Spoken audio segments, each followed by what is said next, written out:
বীর সিংহের সিংহ শিশু বিদ্যাসাগর বীর, উদ্বেলিত দয়ার সাগর বীর যে সুগম্ভীর। আজকে আমাদের গন্তব্য বিদ্যাসাগরের জন্মস্থান বীরসিংহ গ্রাম।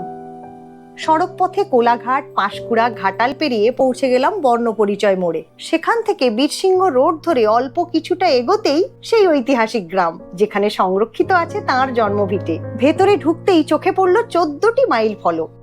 রয়েছে বিদ্যাসাগর স্মৃতি মন্দির, যেখানে সংরক্ষিত আছে তাঁর ব্যবহৃত ট্রাঙ্ক, মানি ব্যাগ, পেপারওয়েট, এমনকি কৃত্রিম দাঁত, সঙ্গে তাঁর লেখা পুঁথি আর কিছু বিরল ছবি, যা সময়কে ফিরিয়ে নিয়ে যায় সেই অতীতে। কথা বললাম দিলীপ বাবুর সঙ্গে, জানতে পারলাম তার আসল পৈতৃক বাড়ি 1869 সালে অগ্নিকাণ্ডে ধ্বংস হয়ে যায়। বর্তমানে সেই আদলে তৈরি হয়েছে 3টি বাড়ি, যা এখন বিদ্যাসাগর স্মৃতিকক্ষ নামে পরিচিত।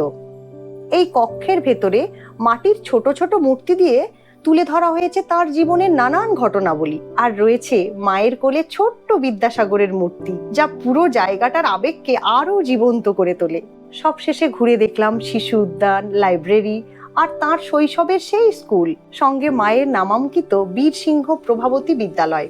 ভাবতেই অবাক লাগে, যে মানুষটা আমাদের অ আ ক খ শিখিয়েছেন, আজ তাঁরই জন্মভূমি ঘুরে দেখলাম। এক অন্যরকম অনুভূতি। আপনাদের কেমন লাগলো কমেন্টে জানান।